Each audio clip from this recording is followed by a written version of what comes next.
الحمد لله وكفى وسلام على عباده الذين اصطفى أما بعد أعوذ بالله من الشيطان الرجيم بسم الله الرحمن الرحيم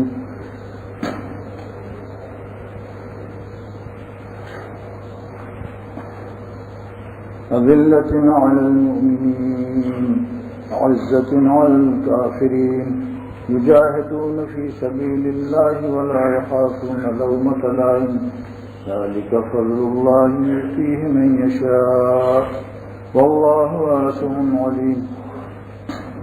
جو حضرات وضو کر رہے ہیں ذرا پانی ہلکا ہلکا گرائیں. جو لوگ وضو کر رہے ہیں پانی کو زیادہ گرانا اسراف ہے اور اللہ تعالیٰ کی محبوبیت سے محرومی کا سامان ہے. ان اللہ لا يحب المسرفین. اللہ تعالیٰ اسراف کرنے والوں کو پسند نہیں فرماتے، اس لیے پانی ہلکا کھولنا چاہیے. اور جب دیر تک آزاد ہونا ہو تو نل کھلا نہ چھوڑیے بلکہ نل کو بند کر دیجیے.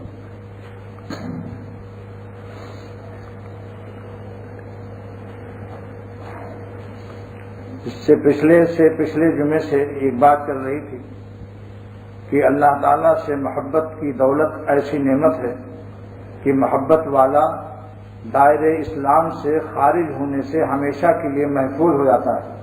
یعنی دنیا میں اللہ تعالیٰ کا کوئی عاشق اور کوئی اللہ سے محبت کرنے والا اللہ کا محب اور محبوب کبھی مرتد نہیں ہو سکتا.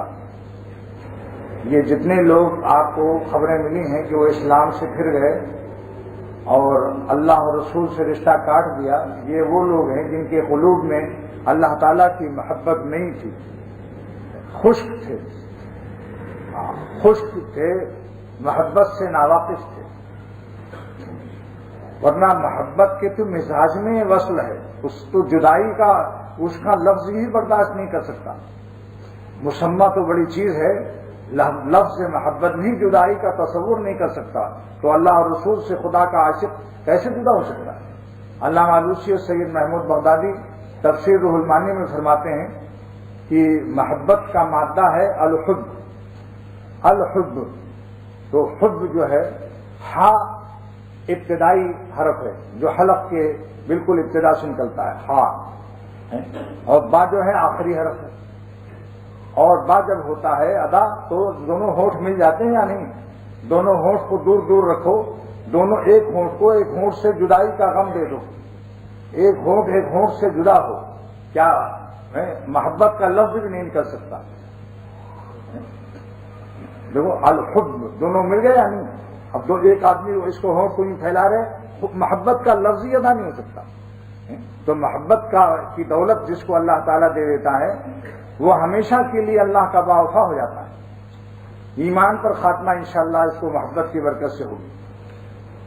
اسی لیے علامہ سید سلیمان ندوی رحمۃ اللہ علیہ فرمایا کرتے تھے، تیرے غم کی جو مجھ کو دولت ملے، غم دو جہاں سے فراغت ملے.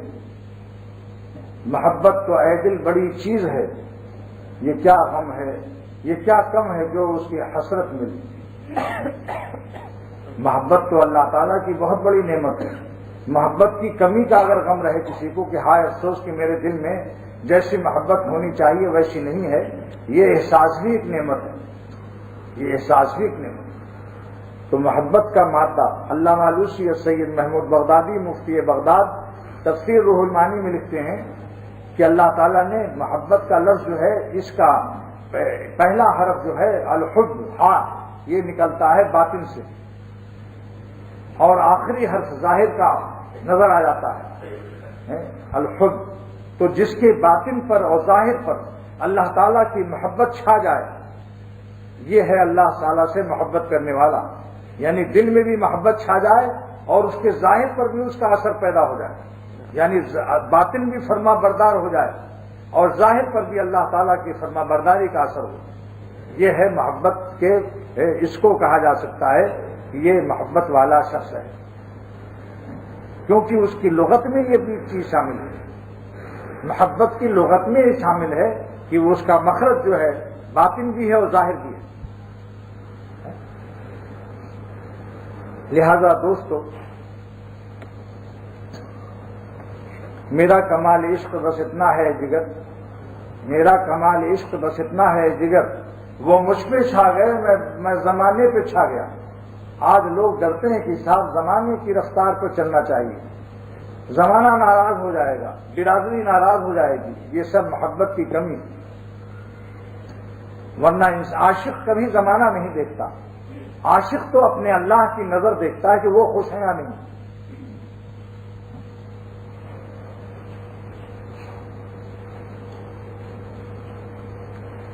تو اللہ تعالیٰ کی خوشی پر جس بندے کی نظر جم جائے ہر وقت، یہ نہیں کہ یہ بھی ہے کہ جہنم کی آگ، مگر اس سے اعلیٰ درجہ یہ ہے کہ میرا مالک ناراض ہو جائے گا۔ ایک شخص اپنے نفس کو ڈراتا ہے کہ اگر تو گناہ کرے گا تو تجھے جہنم میں جلنا پڑے گا، یہ درجہ بھی بہت بڑا ہے، جنت لینے کے لیے کافی ہے۔ لیکن اس سے بھی اعلیٰ ایک درجہ ہے کہ ہمارا اللہ ہم سے ناراض ہو جائے گا، میرا مالک مجھ سے ناراض ہو جائے گا۔ یہ درجہ کس کو ملتا ہے؟ جس کو جنت کے لالچ اور جہنم کے خوف سے اس سے زیادہ اللہ تعالیٰ کی رضا کا خیال آ جاتا ہے۔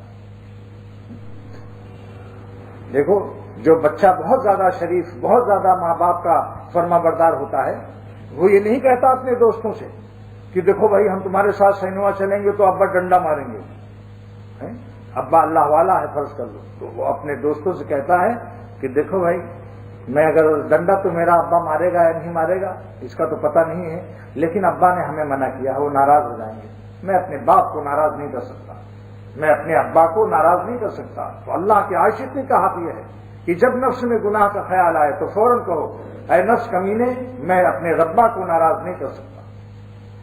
تیرا دل تو حرام خوشیوں سے خوش ہوتا ہے، مگر حرام خوشی سے میرا مالک ناراض ہوتا ہے، لہذا اس حرام خوشی یہ مومن کے لیے منحوس خوشی ہے،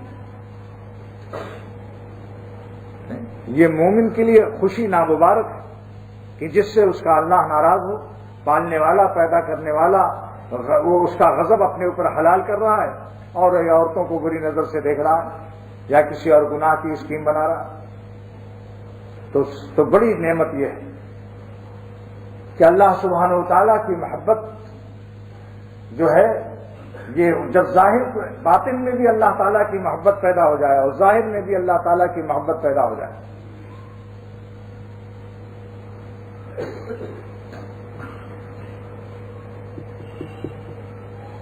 صاحب آپ اس طرف کو بیٹھیے، تم اور پیچھے خشم، اور پیچھے خشم، اس کا دیکھ بھال کون کرے گا؟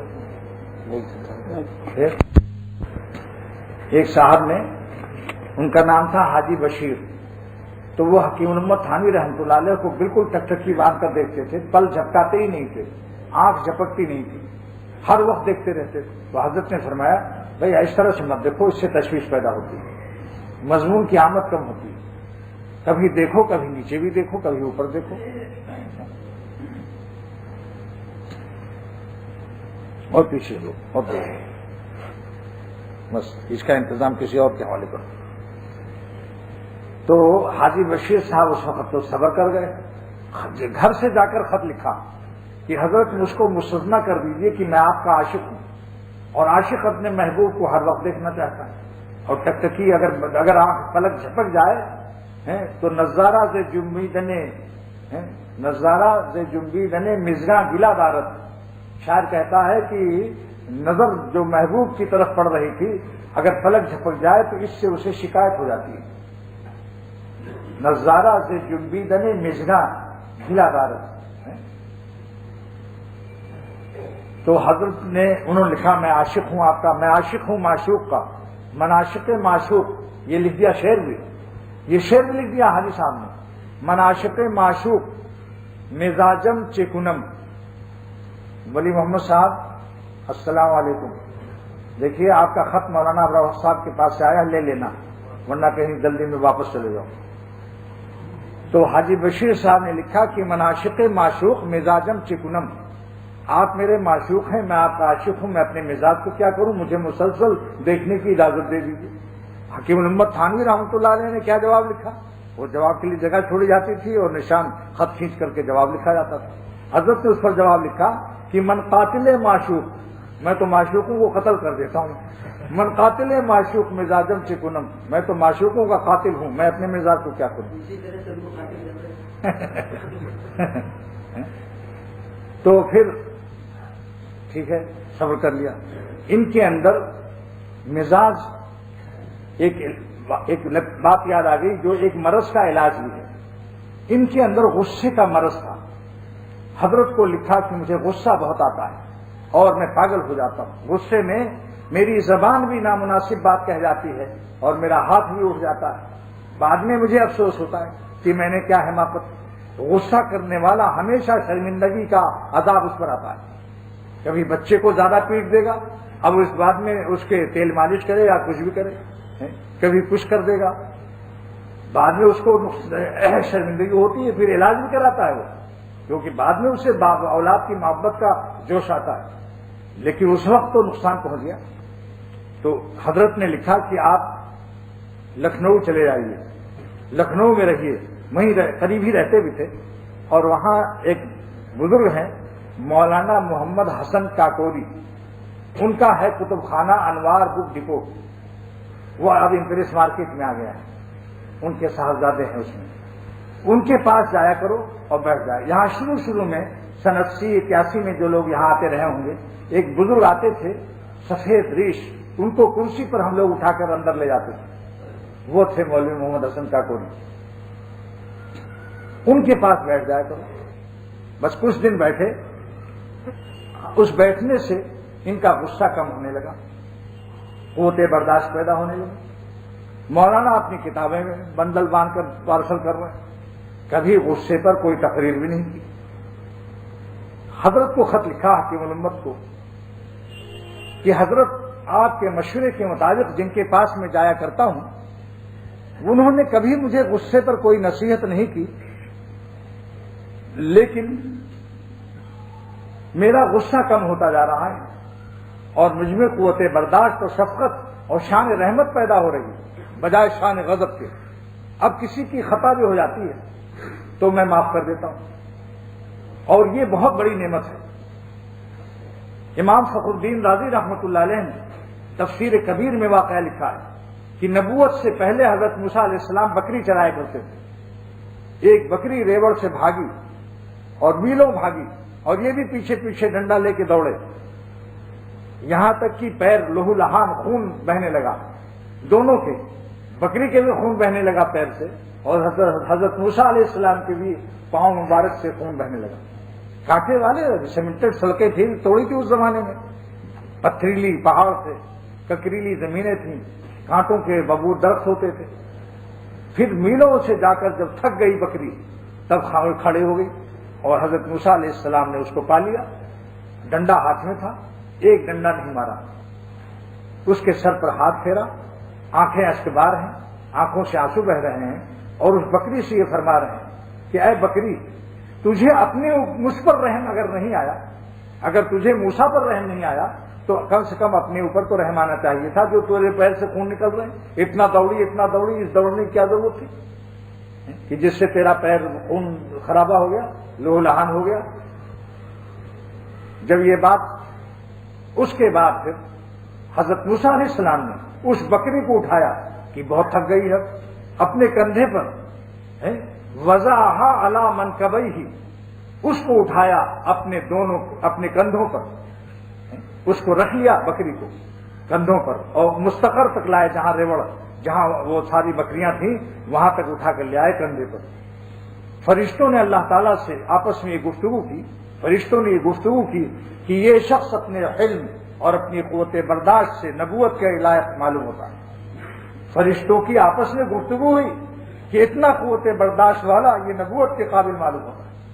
دیکھا آپ نے، جن کو اللہ کوئی رتبہ دینا چاہتا ہے اس کے حالات بچپن ہی سے عجیب ہوتے ہیں، بچپن ہی سے، پہلے ہی سے.